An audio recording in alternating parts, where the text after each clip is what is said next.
Hello guys, welcome back to Ace of Info YouTube channel.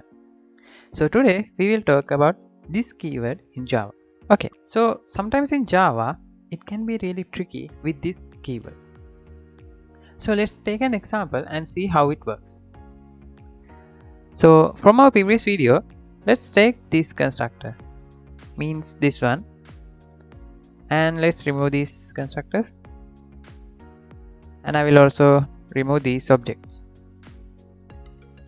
Alright, so this obj3, I will say obj.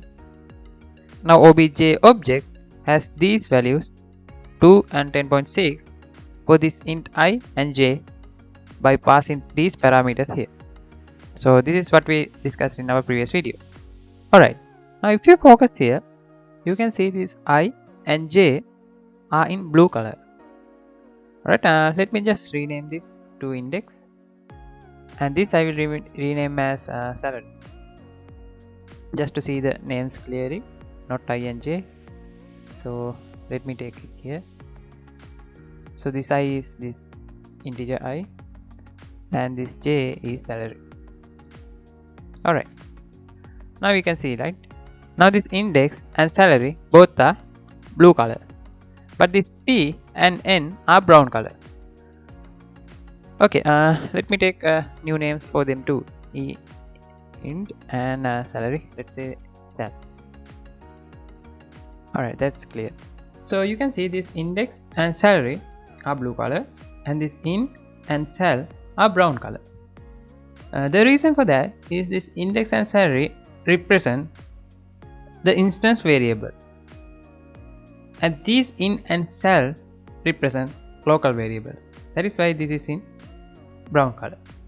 Alright, so now if I go to main method and if I print, let's say obj.index, and if I run this, you can see, let me clear this, and now if I print this, you can see 2 is printed. 2 means this value we passed. So in here we are passing the 2 to the index. So with this object, the value to index is 2. Alright, so this works fine, it's okay. But what if I change the name here to index and here to salary, and now I can have index and salary here.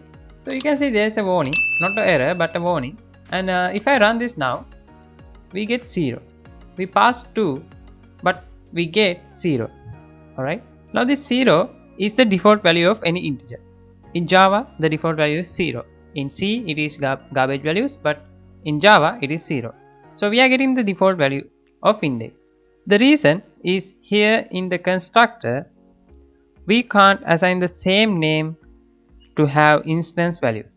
Now you can see none of them are in blue color, which means these names are not the ones here. This index and salary are the local variables, this index and salary. So we are assigning the same index to the same index. Now that doesn't work. Now this is where the this keyword comes.